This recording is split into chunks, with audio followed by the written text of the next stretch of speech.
ଇଏ ଗୋଟେ ଜିଓ ଫୋନ୍। ମୁଁ 10 ଥରାକୁ ଫ୍ଲାସିଂ କରିସାରିଲା ପରେ ଟୋଟାଲ୍ ହେଲାନି। ଲାଷ୍ଟକୁ ଗୋଟେ LCD ଚେଞ୍ଜ କରିଦେଲି, ସେ ସାଙ୍ଗେ ସାଙ୍ଗେ ହେଇଗଲା। ମାନେ ବେଳେ ବେଳେ ବି ଲୋଗୋ ରିଷ୍ଟାର୍ଟ ଡିସପ୍ଲେ ପାଇଁ ବି ହେଇଥାଏ।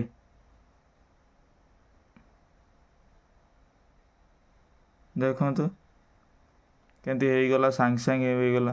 ସେ ଡିସପ୍ଲେଟା ଟୋଟାଲେ ସେ LCDଟା ଟୋଟାଲେ ଆସ୍ତେ ଆସ୍ତେ ଆସୁଥିଲା।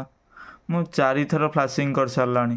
4 ଥର ଫ୍ଲାସିଂ କଲା ପରେ ମୋତେ କାହିଁ ଡାଉଟ୍ ଲାଗିଲା ଡିସପ୍ଲେ ଉପରେ। ସେ ଡିସପ୍ଲେଟାକୁ ଚେଞ୍ଜ କରିକି ଦେଖିଲି, ସେଇଟା ଫୋନ୍ ଅନ୍ ହେଇଗଲା।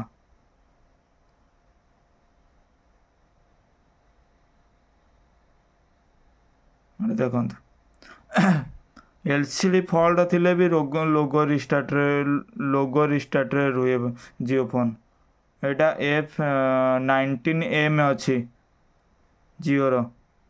ଯଦି LCD ପ୍ରୋବ୍ଲେମ୍ ବି ରହୁଛି, ଫ୍ଲାସିଂ ହେଲା ପରେ ବି ଯଦି ହେଉନି, ତାହେଲେ LCD ପ୍ରୋବ୍ଲେମ୍ ଅଛି।